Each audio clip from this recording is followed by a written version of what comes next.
Bonjour à tous, c'est l'heure de votre journal sur 8 Mont-Blanc. Nous sommes le mardi 17 septembre 2019. Au sommaire ce soir, Grégoire Hamel, le directeur général de la société coopérative Alpine Aluminium, est avec nous pour faire un point sur la décision du tribunal de commerce d'Annecy qui a été rendue ce mardi.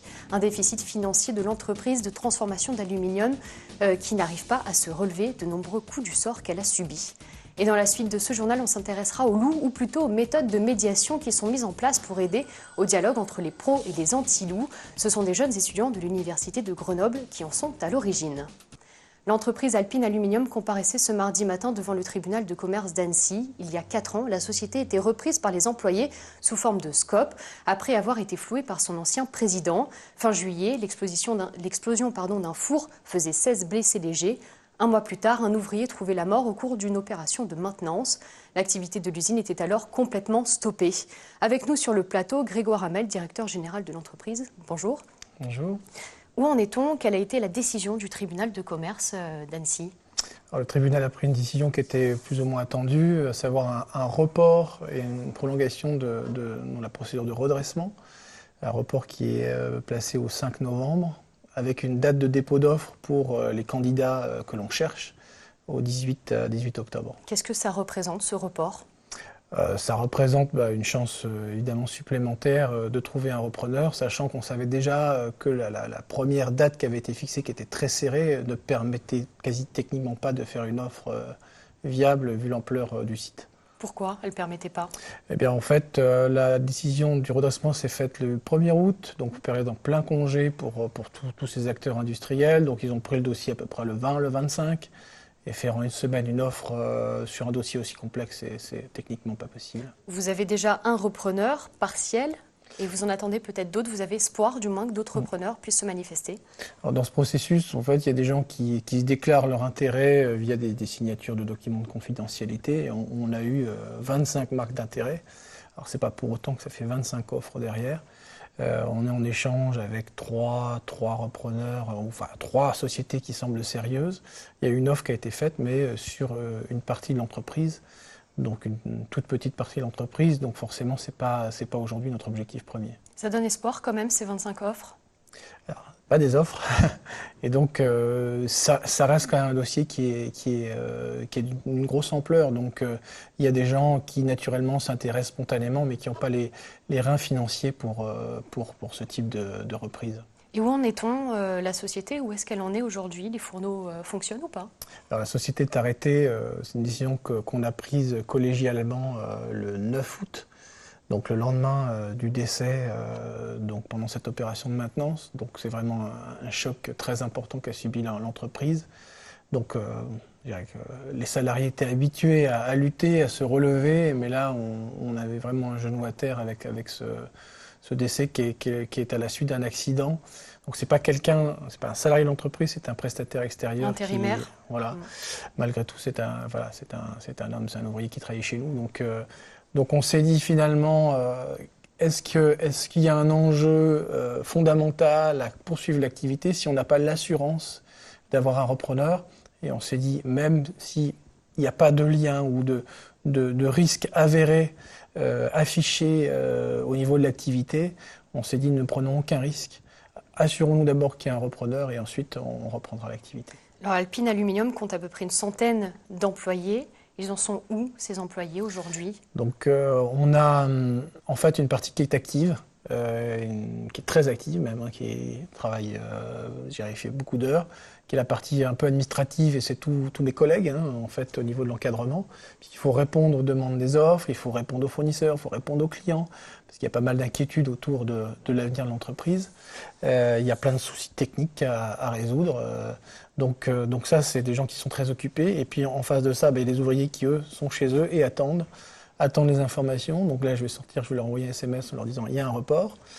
Et puis, on a quand même engagé ça, quelque chose dont on est assez fiers. En fait, on a fait des groupes de travail avec les salariés qui viennent réfléchir sur leur poste de travail. Pour s'organiser. pour s'organiser, et notamment sur la sécurité. C'est-à-dire on essaie de transformer, entre guillemets, cette douleur en quelque chose de positif, et en travaillant sur tout ce qui peut améliorer la sécurité dans l'usine. Merci beaucoup d'avoir été avec nous. On suivra bien évidemment donc ce report le 5 novembre. Merci d'avoir été avec nous ce soir.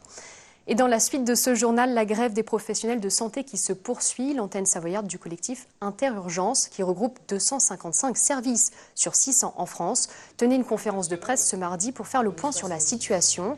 Il se félicite de l'élargissement du mouvement puisque les personnels d'EHPAD ainsi que les pompiers ont rejoint le collectif. Mais le combat est loin d'être terminé. Une grande journée d'action nationale et locale est prévue le 26 septembre prochain. On écoute Alexandra Genevois, infirmière à Chambéry, qui répond aux dernières annonces d'Agnès Buzyn, la ministre de la Santé. Elle ne parle pas de lits supplémentaires, elle ne parle pas de personnel supplémentaire, elle ne parle pas de revalorisation salariale, elle parle de filières gériatriques notamment pour éviter de faire passer les personnes âgées aux urgences et les installer directement sur des lits dans des services, mais on ne comprend pas comment elle va faire puisqu'on demande des lits qu'on n'a déjà pas. Ça veut dire aussi du personnel supplémentaire pour s'en occuper qu'on n'a pas. Donc ça nous paraît un peu utopique et un peu difficile à mettre en place sur le terrain en tout cas. Puisque les revendications sont toujours les mêmes et affectent directement les services en aval, c'est-à-dire zéro hospitalisation brancard, revalorisation salariale et plus de personnel pour travailler. Voilà. Donc on appelle un maximum de monde à venir nous rejoindre pour cette cause qui est commune, voilà, et pour ce système public qui est en train de s'effondrer, quoi. Ça prouve quand même que ce qui se passe, c'est réel, quoi. Voilà, il n'y a pas qu'aux urgences qu'il y a le feu, il n'y a pas qu'aux urgences qu'il y a urgence. Les urgences, c'est que la partie émergée de l'iceberg et les pompiers ont les mêmes difficultés que nous, que ce soit sur les agressions, les incivilités, le débordement au niveau du travail, les EHPAD pareil. On est tous dans le même bateau, en fin de compte. Alors Clémence, des étudiants qui crient au loup. Depuis ce lundi, une vingtaine de jeunes étudiants de l'université de Grenoble sont sortis de leur amphi pour se confronter à la réalité du terrain, celui des alpages savoyards. En effet, pendant une semaine, ils doivent tenter de lancer une médiation entre les pros et les anti-loups du massif de Beldonne. Une problématique qui divise toujours autant, mais peut-être pas pour si longtemps. Élément d'explication avec Emmanuel Jaude. Au cœur du massif de Beldonne, un curieux groupe arpente les alpages. Tous sont étudiants en communication et culture scientifique et technique. De futurs médiateurs qui s'attaquent cette semaine à la problématique du loup dans le massif. Un dossier épineux, soumis à controverse, bref, un parfait exercice in situ. La façon de mieux comprendre les choses, je le pense, c'est juste de venir sur le terrain et de parler aux gens, en fait, et qu'on comprend mieux les points de vue. Et justement, la médiation, c'est être un pont entre des gens qui, pour des raisons diverses, n'arrivent pas forcément à se comprendre. Et nous, on est là, je pense, pour communiquer, alors habituellement entre les scientifiques et le grand public, et dans ce cas-là, entre des gens qui ne sont pas d'accord entre eux, pour essayer de trouver un consensus qui satisfasse tout le monde, quoi. Pour cela, une semaine d'immersion en alpage est au programme, ponctuée de nombreuses rencontres. Avec des éleveurs et des élus, mais aussi avec des naturalistes et des philosophes, pour prendre en compte toutes les opinions. Je pense, nous, autour de notre médiation, ce serait vraiment comprendre un peu exposer en fait justement les points des pour et des contre pour qu'en fait ils puissent être lisibles par tout le monde et être compréhensibles par tout le monde pour vraiment donner une meilleure idée et quelque chose de plus justement un peu plus neutre et aider à des meilleures solutions, quoi. Un exercice grandeur nature pour ces jeunes qui pourraient d'ailleurs avoir de réelles retombées pour le territoire et ce d'ici quelques mois à peine. L'idée, c'est un peu de les mettre dans une dynamique d'enquête, de recherche en sciences sociales, leur montrer que la recherche en sciences sociales peut aussi aider ensuite des pratiques professionnelles. Et du coup, le deuxième temps, c'est qu'au mois de décembre, ils vont bosser pendant une semaine dans un marathon collaboratif créatif, type muséomix, si ça parle à des gens.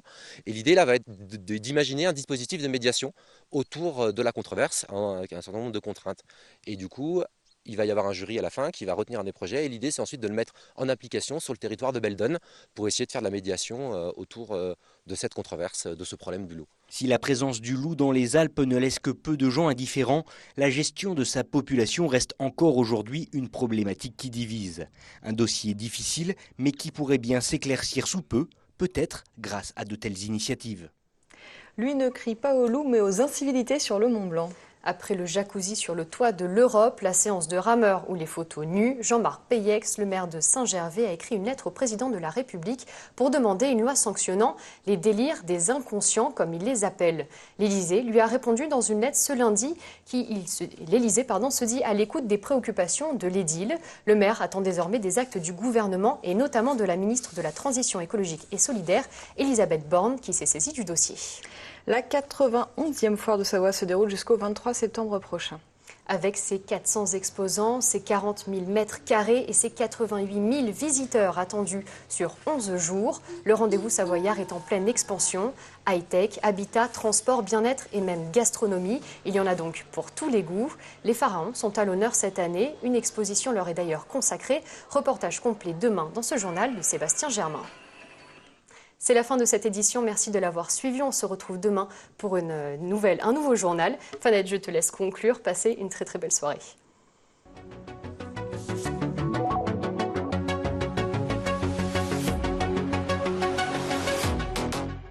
Si vous nous regardez en direct à 21h, retrouvez sur 8 Mont Blanc un documentaire de Jean-Michel Jorda, Inukshuk, un portrait croisé de 2 générations d'Inuits portant chacune leur part de rêve et d'espoir. Demain, sur le plateau d'Accès Direct, il sera question d'environnement avec les organisateurs savoyards de la journée mondiale du nettoyage, de patrimoine défendu du côté de Saint-Julien en Genevois et d'initiative avec la chronique de Cécile Bouget de Francesco. L'actu et les belles découvertes se poursuivent donc sur 8 Mont Blanc et sur nos réseaux sociaux, vous le savez maintenant. Merci de nous avoir accompagnés ce soir. Je vous retrouve demain. Passez une très belle soirée.